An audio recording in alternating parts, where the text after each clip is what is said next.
suppose I just want to say thank you to people and thank everybody for their support. Yeah, I'm struggling to plan for the next 6 months, let alone the next 10 years. Pray. Prayer is the first thing, the most important thing.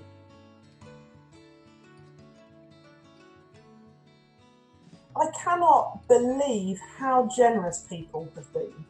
And I say this regularly, whenever I'm interviewed, I'm always astounded. And people must be getting fed up of me saying I'm astounded by how generous people are, but I've never experienced anything like it. And over the last few months, people have just gone over and above with everything. So we've had financial donations. They poured in March and April, the money just poured in, which was absolutely astounding. And equally, the food has kept coming. And normally the supermarket collection points, they sort of die off during the summer. There's hardly anything to collect. And it does give us that bit of breathing space in our warehouse so that we can go, oh, we can see the shelves and we can plan and we can rearrange things and make things work better for the next busy season. But it's just full. It's like Christmas in the warehouse. There's just food everywhere. People have been so generous.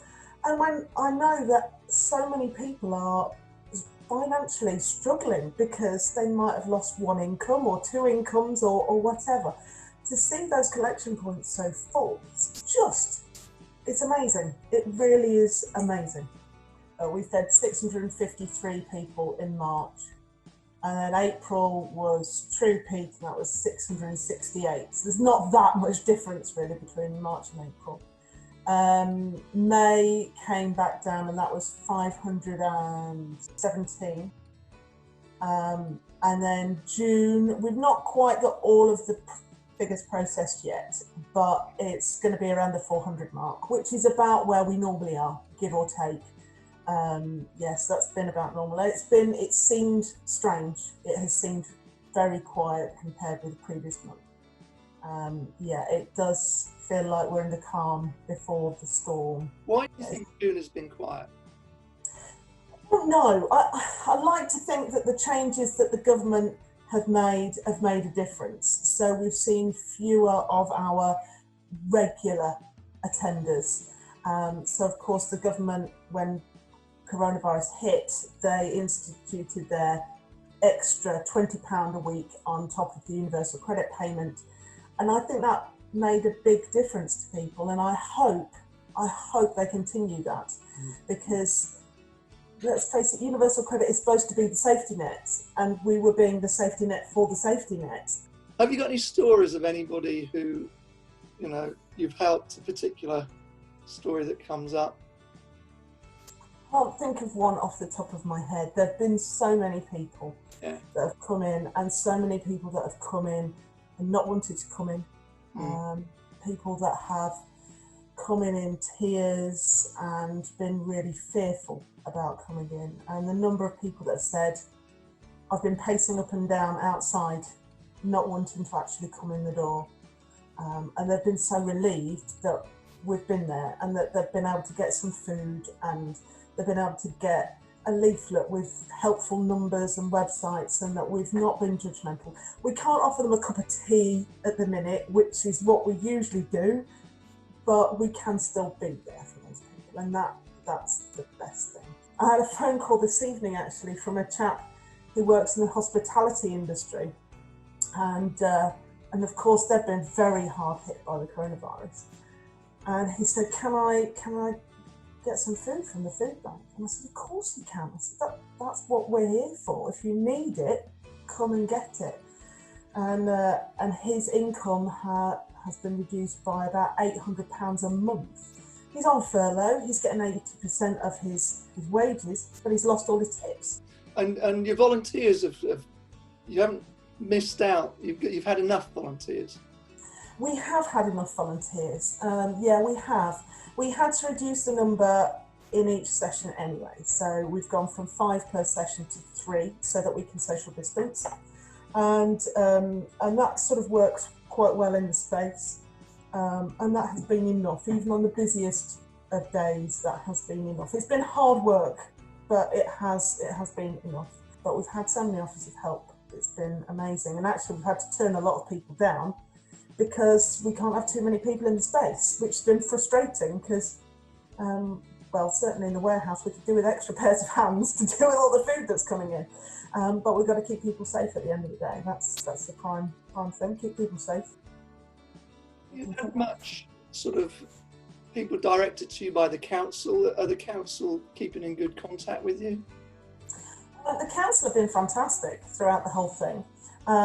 They've been very, very supportive.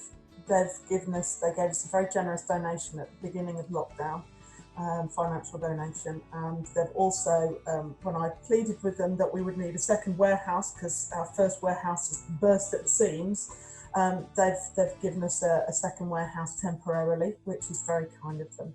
And we have been working with different parts of the council, and sort of not necessarily they've been referring to us, but we've been liaising with each other about different clients and, you know, do they need the food bank or do they need Ask Lily, or what is the service that they need? So we have sort of built a few relationships. I mean, we're talking recession. Some people say it could be the worst recession for 300 years. We're talking big unemployment. Yeah. So, I mean, what do you think when you hear those things? I think about the weight of the food that we're going to have to transport to give out to people.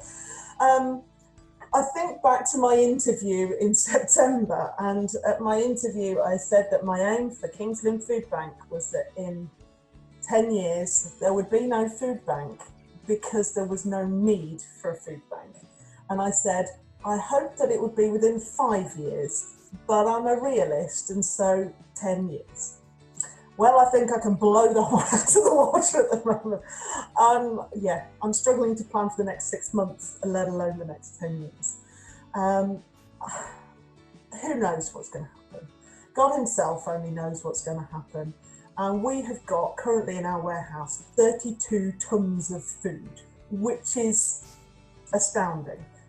And my personal belief is that God does not bless you with that amount of resources if you're not going to need them. So I'm just waiting to see when the need will come. And the money that we've been donated, once the food has gone from the warehouse, that will be spent on resources. And we keep going for as long as we can with whatever we can to serve the people of Kings Lynn and the surrounding area and down the market, and just meet the needs of those that are the most vulnerable. How can people best help you? Pray. Prayer is the first thing, the most important thing. At the moment, praying for myself and Gemma in the warehouse and Sarah, my administrator, we're all so tired and we can't see an end in sight. So yeah, prayer for our strength, our health, for strong backs and arms and legs that we can do this, and also for the volunteers, to keep them healthy, that we might be able to find volunteers who are fit, physically able to help us shift all of this food. Yeah, that's the most important thing.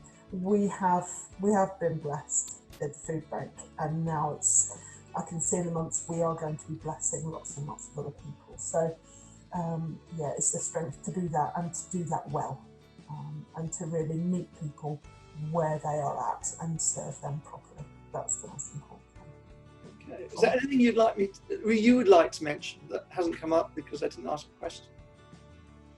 I suppose I just want to say thank you to people and thank everybody for their support.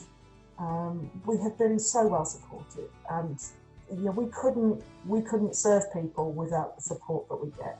So it's just a big thank you to everybody who supports us, whether it's through prayer or by putting a tin in a supermarket collection point, or paying by direct debit to help us run the van and buy food when we need it and all the rest of it. So yeah, just a big thank you.